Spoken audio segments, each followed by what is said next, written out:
Salam jumpa lagi dengan saya Soleh Setia dalam channel YouTube Kabar Waropen. Pada kesempatan kali ini saya akan menampilkan sebuah tayangan yaitu dokumenter Kabupaten Waropen tahun 2008 menyongsong tahun 2009. Baik, sebelum kita lanjut, saya harapkan teman-teman sudah subscribe, like, dan bisa komen serta share agar channel ini kedepannya lebih berkembang lagi. Terima kasih, mari kita saksikan secara bersama-sama.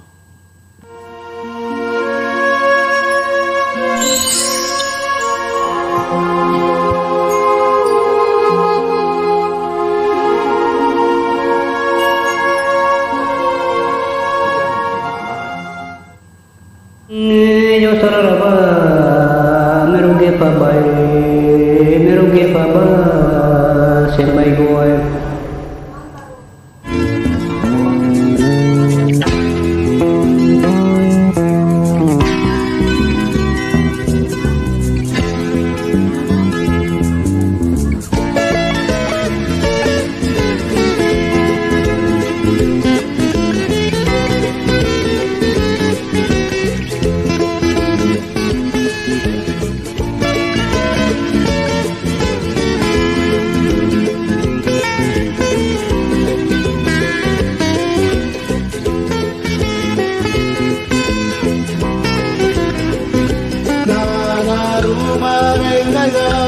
Dosaro yang mora rasira awawe wa mawali kia sewa mana pasura rarombara dulai gai dora nana rumarengaya dosaro yang mora rasira awawe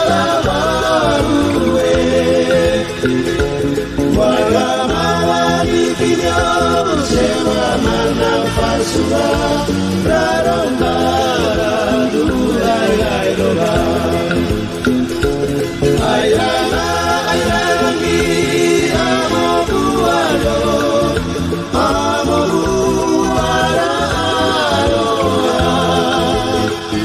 yananu raro koko ayo kidai gara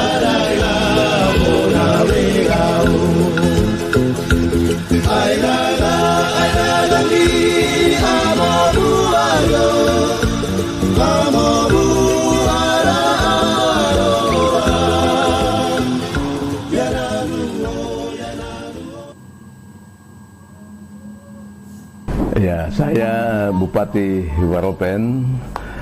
Nama saya Onesimus Yakub Ramandei. Pendidikan saya S1 sarjana ilmu kesejahteraan sosial di Bandung pada tahun 1980. Sedangkan S2-nya Magister Manajemennya di Universitas Cendrawasih pada tahun 2007. Ya. Waropen di masa pemerintahan Belanda untuk pertama kali ibu kotanya itu di Napan Wenami. Nah, itu pemerintahan Belanda pertama. Kemudian dari Napan Wenami dia bergeser ke Tanjung Kelapa Urekwese. Dari Tanjung Kelapa Urekwese bergeser ke Demba, itu pusat pemerintahan yang ketiga. Kemudian keempat dia kembali ke Waren. Ya. Batas wilayah pada saat itu dari Napan Wenami sampai di Mamberamo. Pemerintahan ini berjalan sampai penyerahan Irian Barat ke pemerintahan Republik Indonesia. Itu terbentuklah Keresidenan Teluk Cendrawasih. Itu termasuk di dalamnya Yapen Waropen. Pemerintahan ini berjalan dengan mempergunakan istilah pada saat itu Kapes Yapen, ya. Jadi Kapes itu kepala pemerintahan setempat, Yapen dan Waropen. Batasnya juga masih tetap dari Napan Wenami sampai Mamberamo. Nanti itu ada tanggal 1 Maret 1969 baru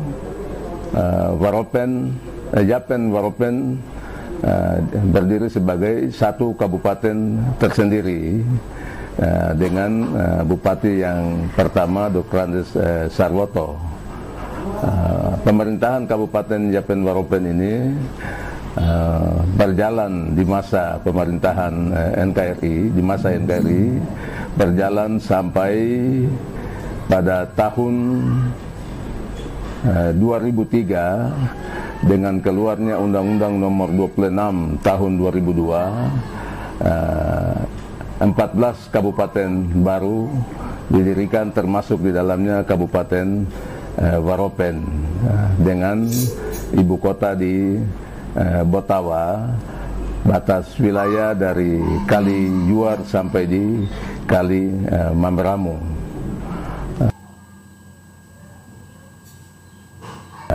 Visi pembangunan Kabupaten Waropen itu adalah membangun Waropen berdasarkan keterpanggilan moral dan iman. Visi ini saya angkat dengan melihat peta masalah yang ada, bahwa di masa pemerintahan Orde Baru itu kita harus akui bahwa kita tidak jujur dalam melaksanakan pembangunan itu dengan baik, sehingga segala sesuatu yang seharusnya sampai ke tangan rakyat untuk merubah nasib rakyat itu tidak terlaksana dengan baik. Sehingga bagi saya harus ada moral yang baik, harus ada iman yang kuat, supaya itu merupakan landasan untuk kita memulai meletakkan dasar-dasar pembangunan yang baik untuk Waropen ke depan. Itu latar belakang sehingga keluar visi seperti itu. Sedangkan menyangkut misi, itu ada 4 misi. Misi yang pertama itu adalah peningkatan kualitas sumber daya manusia melalui pendidikan dan kesehatan.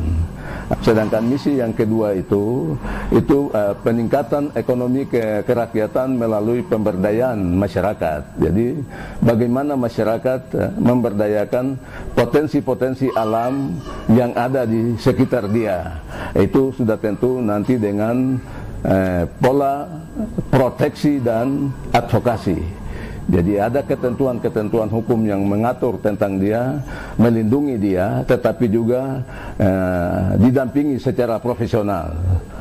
Itu misi yang kedua. Misi yang ketiga adalah proteksi hak-hak adat masyarakat Waropen, ya, dengan peraturan yang baik dan benar.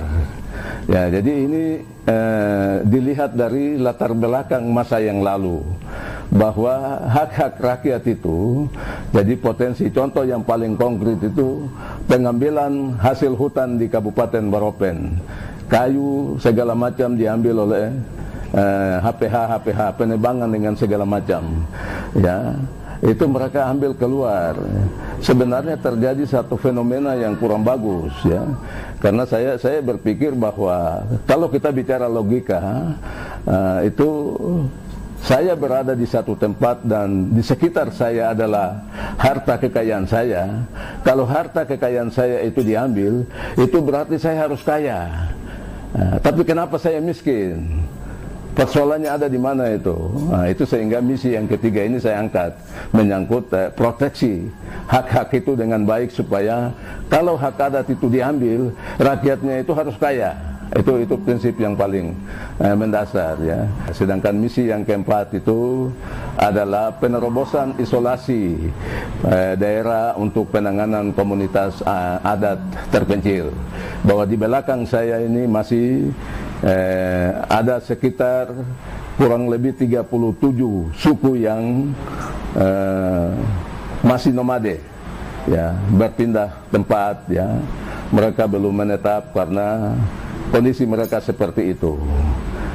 Dulu memang sudah ditangani secara baik oleh para misionaris pada masa Orde Baru.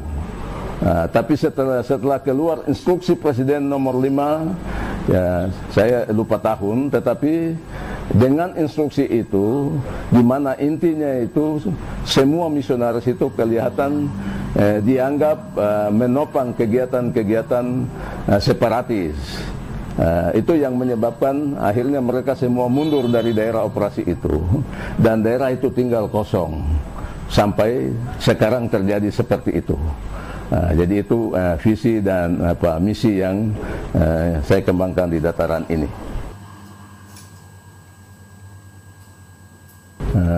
Di dalam strategi pembangunan yang saya kembangkan, lebih banyak saya memulai dari ikan dan udang. Itu yang sudah ada kerjasama dengan Unipa Manokwari maupun dengan Patimura Ambon. Itu dia sudah mengkaji sepanjang pesisir ini tentang jenis ikan dan berapa banyak kira-kira. Itu menjadi acuan kita untuk analisa apabila kita buat penangkapan dan sebagainya. Itu ada estimasi perhitungan yang kapan dia habis, berarti harus ada kebijakan lain untuk mensikapi itu. Hasil lain yang sementara dalam kebijakan itu adalah perkebunan coklat. Perkebunan coklat ini sejak zaman Belanda itu Yapen dan Waropen itu hasil coklat kualitas 1. Tambang yang lain, hasil tambang yang lain ada emas. Ya, itu di daerah belakang, di sepanjang mulai dari Sewa naik sampai di Ayura, sampai di Wamo Sepedai, itu garis emas semua. Cuma harus disurvei lebih dalam, lebih jauh tentang kadarnya, potensi itu sendiri. Menyangkut sumber daya manusia di Kabupaten Waropen, ya saya mau katakan bahwa kebanyakan ini asumsi yang ada, semua mau jadi pegawai negeri.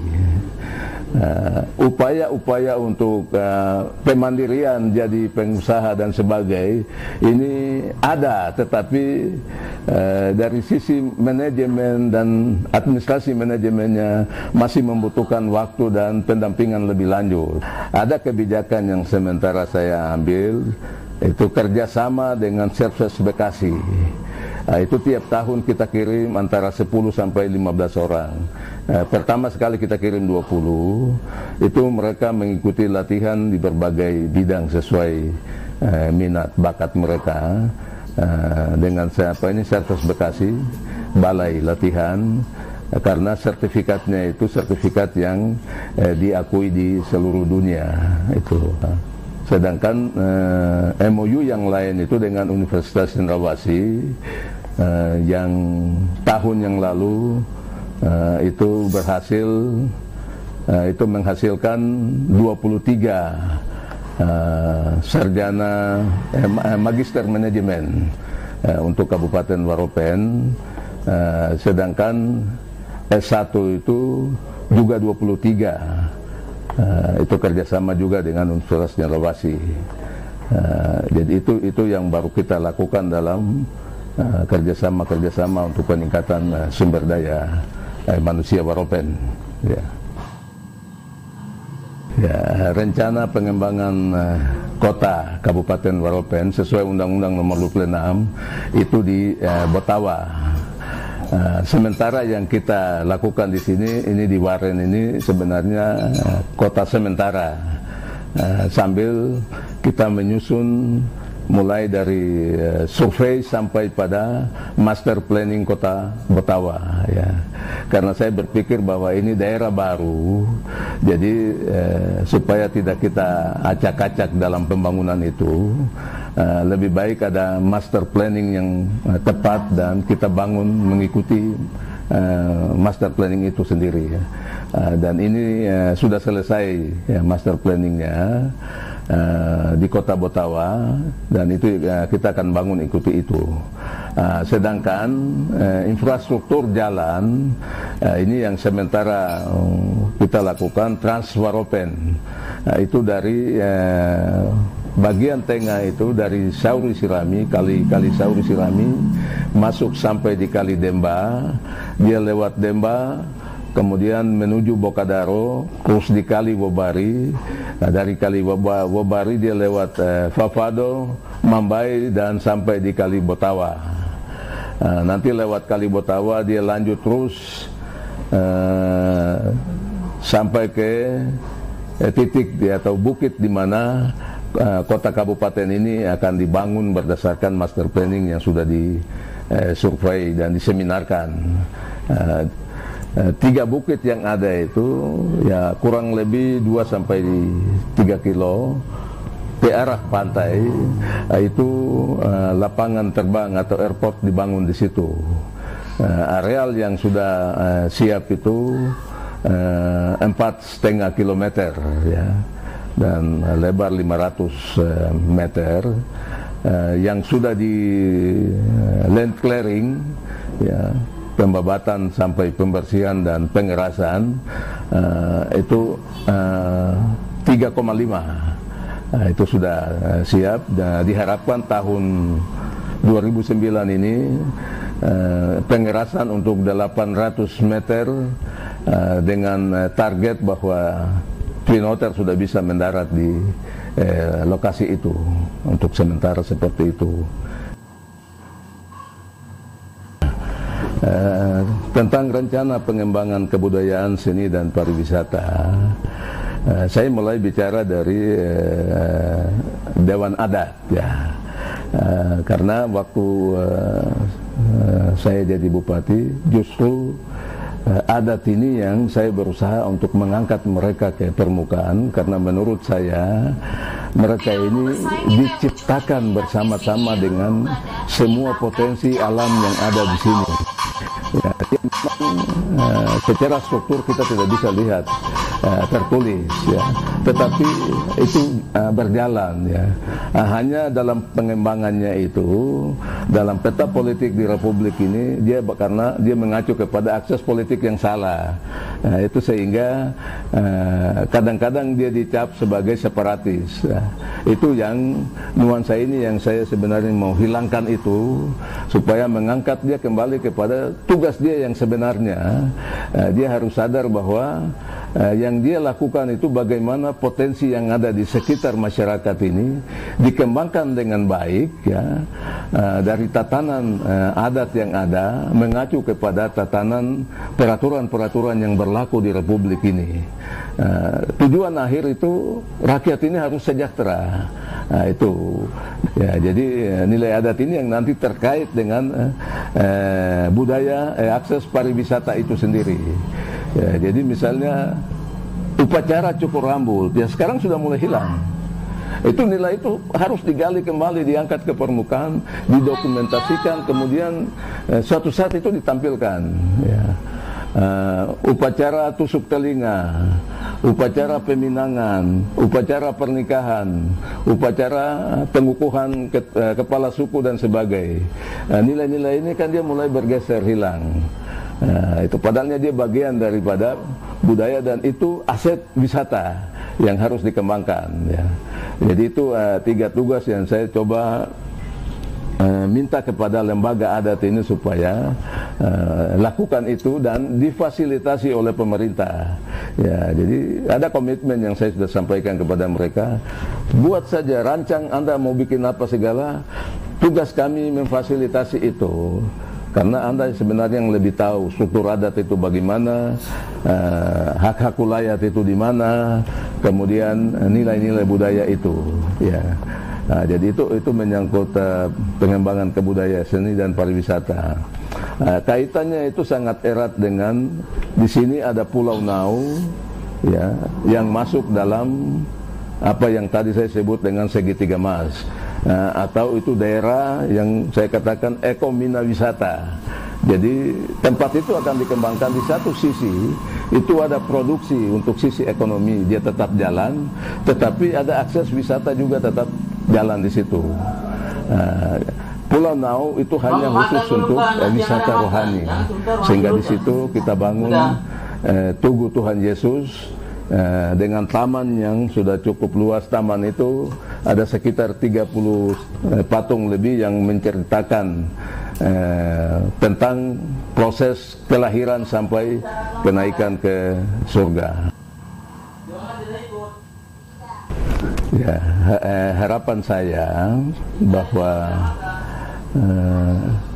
konsep pembangunan, ya, pengembangan wilayah, ya, perkotaan, penyampaian tentang potensi-potensi yang ada, dan secara ringkas sudah saya jelaskan tentang segitiga emas, ya, menyangkut pariwisata dan sebagainya.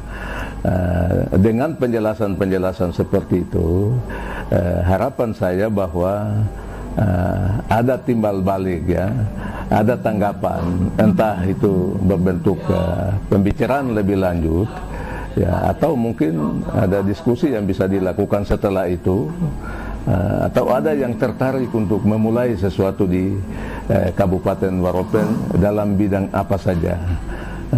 Harapan saya seperti itu. Kalau ada, ya mari kita duduk bicara dan kita mulai untuk pembangunan, ya, Kabupaten Waropen ke depan, dan khususnya pengembangan kesejahteraan masyarakat di dataran Waropen.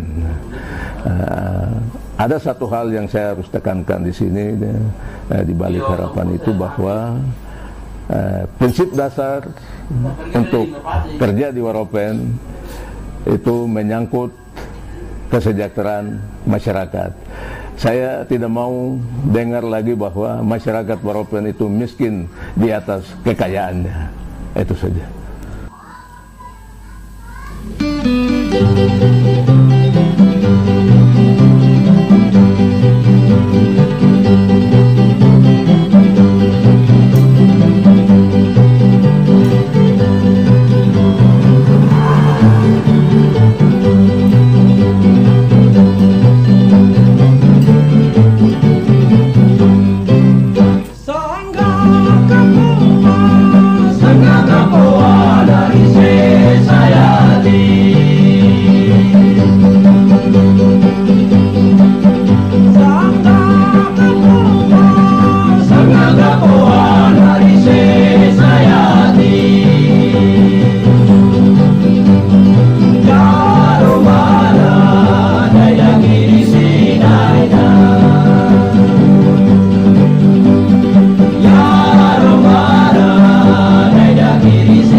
Nama saya Yan Johannes Wairara.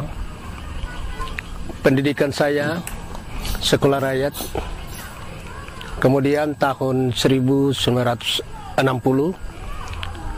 pendidikan di sekolah dasar lanjutan yaitu JPPS Jongens Vervolgsschool Belanda. Kemudian masuk sekolah guru SPG kemudian selesaikan di Uncen, dan pendidikan terakhir sarjana muda. Tahun 2006 tanggal 1 Agustus saya menjabat menjadi Kepala Dinas Kebudayaan Pariwisata di Kabupaten Waropen. Saya putra daerah Kabupaten Waropen. Kabupaten Waropen berada di bawah kaki gunung Wamusopedai, lembah yang penuh dengan dingin, berhutan bakau. Masyarakatnya hanya satu bahasa Waropen, tetapi terdiri dari 3 suku Waropen yang terbesar: suku Kai Waropen, suku Ambumi Waropen, suku Ronari Waropen. Makanan pokok dari masyarakat ini adalah sagu dan ikan. Pengembangan dan potensi budaya di kabupaten ini masih utuh dan belum tergali. Dari kacamata tentang pengembangan budaya, budaya sangat potensial karena budaya ini akan mengangkat akhlak, martabat, kehidupan masyarakat Waropen. Masyarakat Waropen pada umumnya hidupnya penuh dengan seni. Dinamika kehidupan mereka setiap hari selalu berkembang dan menuju kepada perkara-perkara yang baru. Adaptasi mereka dengan suku yang lain sangat akrab. Kehidupan masa depan mereka cemerlang karena di masyarakat Waropen adalah masyarakat yang ingin maju setara dengan Indonesia lain. Masyarakat ingin berkembang dan budaya serta objek-objek wisata yang ada di kabupaten ini masih utuh dan belum beroperasi. Masyarakat yang penuh dengan dinamika seni, dengan membangun dirinya melalui seni dan tari, dan seni dan tari ini disiapkan untuk menjadi bagian dari diri mereka. Objek-objek wisata yang sedang kami persiapkan antara lain Ausuwerini Paradise, yang sebentar lagi kami akan lengkapi dia dengan kafetarianya, homestay-nya, dan Pulau Nau. Kami sedang membangun satu tugu atau monumen religi, yaitu Tugu Religi Yesus yang tingginya 20 meter, berdiri di Pulau Nau. Pulau Nau dipandang sebagai satu objek wisata, yaitu wisata bahari dan wisata terumbu karang. Kemudian ekowisata yang ada di ibu kota Kabupaten Waropen, yaitu ibu kota Botawa, yang alamnya masih utuh. Ada air terjunnya, ada tempat-tempat manusia-manusia asli yang hidup, yaitu manusia suku Awera, suku Demisa yang hidup di sana. Potensi lain yang ada di Waropen bawah dan Waropen atas. Waropen atas potensinya ada memiliki Pulau Kumkum, yaitu kenapa disebut Pulau Kumkum? Pulau itu hanya dihiasi dengan burung merpati putih atau kumkum. Program atau rencana pengembangan pariwisata di Kabupaten Waropen. Kami memiliki 3 dasar rencana pengembangan pariwisata. Yang pertama, pengembangan pariwisata di bidang prasarana, pengembangan pariwisata di bidang sumber daya manusia, pengembangan pariwisata di bidang ekonomi. Kabupaten Waropen yang masih baru, kami mulai dengan mengembangkan dia, membangun prasarana, perhotelan, kafetaria, dan gedung bermain anak. Kami persiapkan menjadi pusat di mana pembinaan sumber daya manusia ini bekerja, dengan latar belakang didirikannya prasarana atau sarana ini, agar generasi anak Waropen dapat berkembang dan bisa bekerja untuk mandiri. Yang kedua, prasarana yang kami buka di kabupaten ini membutuhkan sumber daya manusia yang berkualitas. Tahun 2006 kami mengirimkan sumber daya manusia mengikuti pelatihan untuk melatih keterampilan menjadi seorang client service atau menjadi seorang tenaga perhotelan. Tahun 2007 program peningkatan kreativitas sumber daya manusia, yaitu Gebiar Waropen di Taman Mini Indonesia Indah tanggal 15, 16 dan 19 Agustus 2008 di Taman Mini Indonesia Indah Jakarta. Pengembangan sumber daya manusia lewat kreativitas seni dan budaya. Tujuannya membawa Waropen ke dunia nasional dan ke dunia internasional, bahwa ada apa di Waropen. Waropen memiliki khasanah budaya yang akan sebentar menjadi bagian kekayaan bagi budaya nasional Indonesia, negara Republik Indonesia yang tercinta. Terima kasih. Program atau perencanaan pengembangan budaya atau pariwisata atau wisata di kabupaten ini atas bantuan kerjasama baik dari Bapak Gubernur Provinsi Papua yang telah banyak memperhatikan Waropen. Maka di tahun 2006 telah membuat satu sendera tari adat Waropen, pengukuhan seorang raja menurut adat Waropen.